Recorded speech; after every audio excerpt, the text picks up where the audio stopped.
it's like this weird mix of like tension and comedy, but like they work hand in hand because, when you get that nervous, you sort of like start chuckling a little bit, like you really do. And those whenever like a character has like some trauma or like some flashbacks, I like the music in this, the music that they put along with it. But the music in this, the music in this movie is really good. I am recording this right after watching it, literally like less than a minute after watching it. Insane. I haven't. Well, I've watched like about like 3 Tarantino movies. I've watched this. I've watched Django Unchained, and I've also watched his first one. What was it called? The one with like the Mr. Blue and the Mr. Green.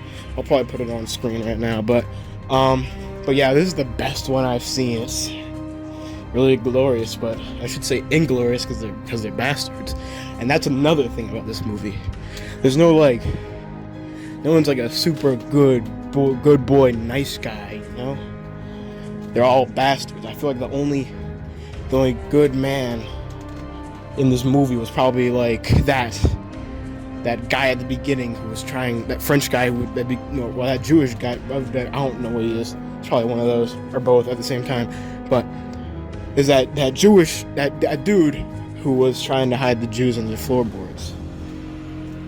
And there was so many moments where it was named Shusana.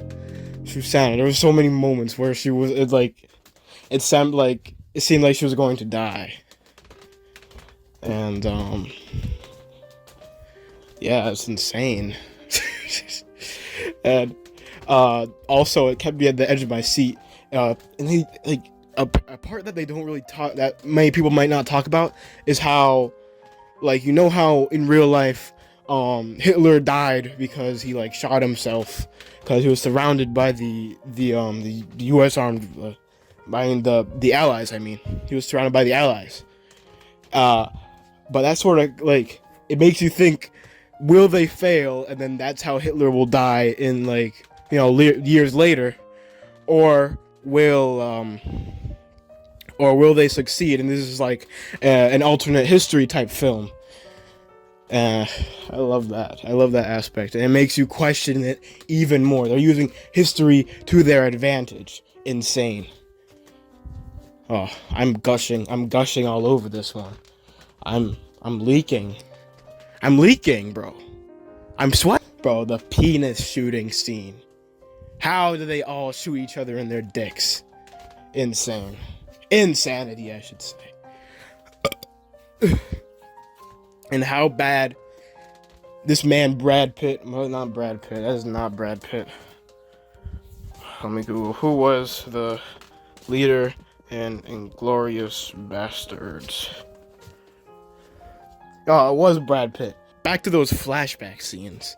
It was like whenever someone would like stare at someone and then they would like remember what they did to them.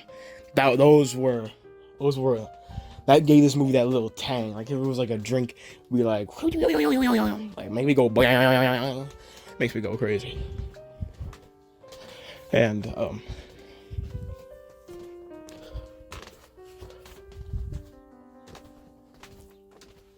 yeah. Yeah, Aldo Rain. He was wearing that Scarface type white tuxedo in the end. He was wearing that Moon Knight type tuxedo in the end. You know what I mean? You feel me? He was wearing that white chocolate Hershey's type. All right, I'm going too far. He was wearing that God. Shoshana got her God, but sadly her lover is with no love. But like W. But yeah, this movie. What would I rate it? I rate this movie. I want to say 9 out of 10, but I really want to say 10 out of 10. You know, I might say 10 out of 10. I might go give it a 10 out of 10.